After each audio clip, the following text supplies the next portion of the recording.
두바이 쿠키 하나 사는데 손이 떨립니다. 여러분, 이 말 들으면 어떤 생각이 드십니까? 뭐 이런 걸 갖고 그래? 이렇게 생각하시는 분 계실 겁니다. 아니면 나도 그런데 공감하시는 분도 계실 겁니다. 오늘 이야기할 주제는 바로 이겁니다. 요즘 젊은 세대 사이에서 유행처럼 번지고 있는 말, 거짓통 온다. 서민통 와서 미치겠다. 처음 들으시는 분들도 계실 텐데요. 솔직히 말씀드리겠습니다. 이거 웃자고 하는 말 같지만 전혀 웃을 일이 아닙니다. 온라인 커뮤니티에 이런 글이 올라옵니다. 아이브 장원영이 100억대 아파트 샀다는 기사 보고 거짓통 왔다. 나도 열심히 사는데 서울에 방 한 칸도 못 사는데 현실이 슬프다. 또 이런 댓글도 있습니다.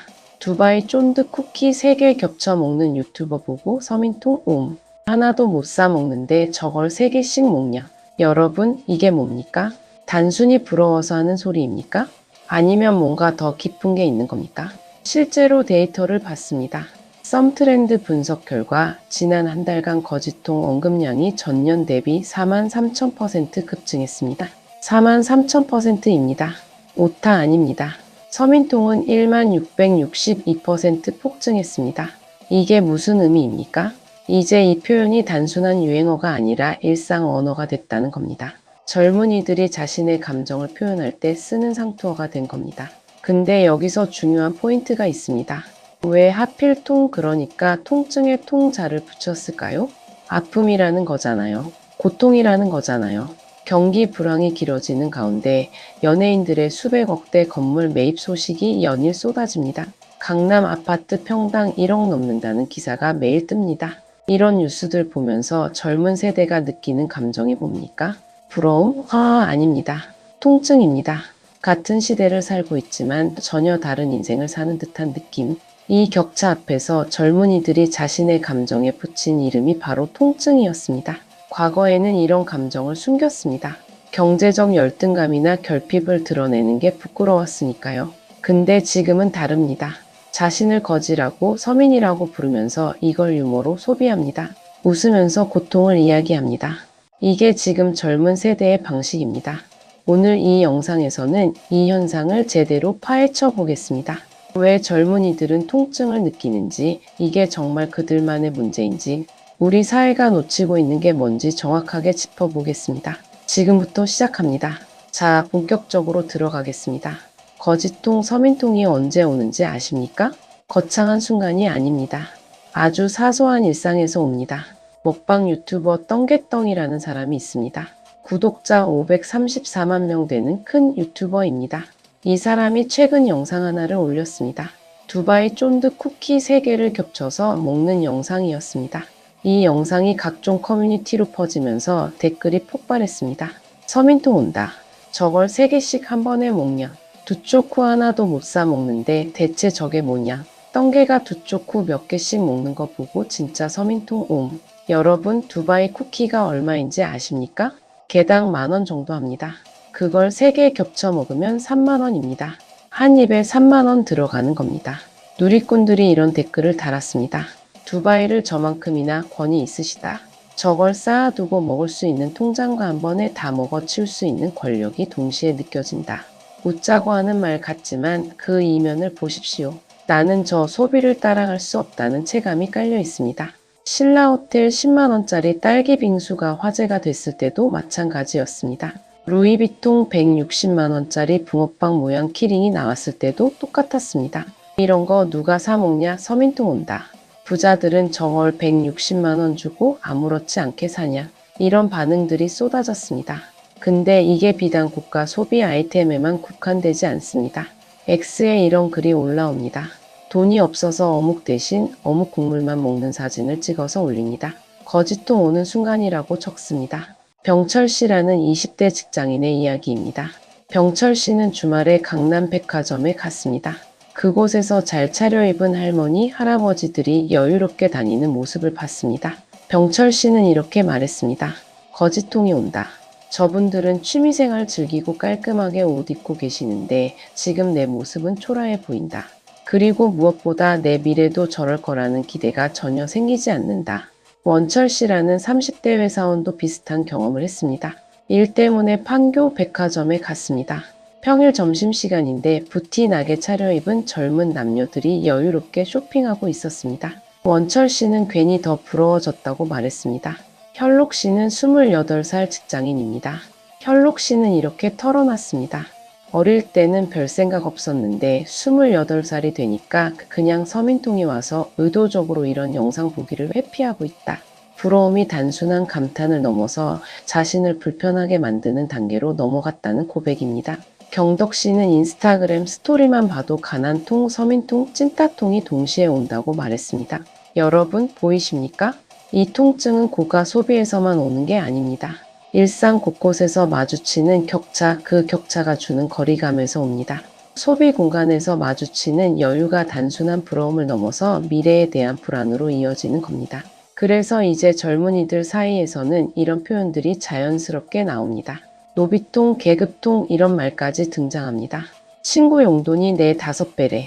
거짓통 온다. 먹방 유튜브 보면서 배고픔 달래는데 서민통 느낀다. 이게 지금 젊은 세대의 일상입니다. 자, 여기서 많은 분들이 이렇게 생각하실 겁니다. 요즘 애들 너무 예민한 거 아니야? 우리 때도 다 힘들었어. 그냥 참고 살았지. 맞습니다. 이해합니다. 근데 지표를 한번 보겠습니다. 통계청과 데이터부가 발표한 청년 삶의 질 2025 지표입니다. 19살에서 34살 청년층의 상대적 빈곤율 2023년 기준 7.6%입니다. 2012년에는 11.6%였습니다. 오히려 낮아졌습니다. 국제 비교를 해보겠습니다. 2022년 기준 한국 청년층의 상대적 빈곤율은 8.7%입니다. OECD 38개국 가운데 9번째로 낮습니다. OECD 평균보다도 낮습니다. 소득 지표만 놓고 보면 극단적으로 악화했다고 보기 어렵습니다. 근데 여기서 반전이 옵니다. 삶의 만족도를 보십시오. 지난해 한국 청년층의 삶의 만족도는 10점 만점에 6.5점입니다. OECD 38개국 중 31위입니다. OECD 평균에도 못 미칩니다. 이게 무슨 의미입니까? 소득은 괜찮은데 만족도는 최악이라는 겁니다. 왜 이런 괴리가 생긴 걸까요? 전문가들이 답을 내놨습니다. 높은 주거비 부담과 안정적인 일자리 부족이 주요 원인입니다. 얼마를 버느냐보다 살 수 있느냐, 미래가 보이느냐가 만족도를 좌우하는 시대가 된 겁니다. 중앙대 사회학과 이병호 교수는 이렇게 말했습니다. 거짓통, 서민통 같은 표현은 삶의 여유를 잃어버린 현실에서 나온 자조적 언어로 보인다. 통증에 통자를 붙이고 자신을 거지라고까지 표현하는 데에는 많은 사람이 생활에 어려움을 겪는 가운데 특히 젊은 세대가 이를 더 강하게 체감하고 있기 때문이다. 이병호 교수는 계속 말했습니다. 국가 차원에서는 삼성, 현대 같은 대기업을 보유하고 선진국 반열에 올랐다고 하지만 상당수 국민의 삶은 그 현실과 괴리가 크고 생활의 어려움은 날로 가중되고 있다. 이런 간극에서 비롯된 자조감이 반영된 표현이다. 성균관대 사회학과 구정우 교수도 비슷한 분석을 내놨습니다. 젊은 세대가 서민통, 거지통 같은 단어를 사용하는 것은 해학적 의미가 강하다. 서민이나 거지라는 표현을 스스로 소화해 입 밖으로 꺼내고 여기에 통을 붙여 고통을 표현하는 것이다. 실제로 서민이나 거지가 아니라 해도 그만큼의 체감 고통을 느끼고 있다는 의미다. 결국 이겁니다. 거지통, 서민통은 단순한 가난의 통증이 아니라는 겁니다. 비교의 통증입니다. 미래가 보이지 않는 통증입니다. 계단이 점점 가팔라지는데 나는 그 계단을 오를 수 없을 것 같다는 절망의 통증입니다. 집은 멀어지고 미래는 흐릿해지고 희망은 사라지는 현실. 그 현실을 매일 마주하며 쌓여온 감정의 누적값입니다. 같은 시대를 살지만 전혀 다른 인생을 사는 듯한 격차를 매일 마주하며 느끼는 통증입니다. 그래서 이 표현은 단순히 통장이 얇아서 느끼는 감정이 아닙니다. 시스템의 문제입니다. 이제 마지막 정리하겠습니다. 거짓통, 서민통이라는 표현이 무엇인지 다 보셨습니다. 여기서 전문가들이 하나 더 중요한 이야기를 합니다. 구정우 교수는 이렇게 말했습니다. 이는 단순한 자조라기보다는 해악을 통해 현실을 받아들이고 그래도 더 열심히 살아보자는 다짐에 가깝다.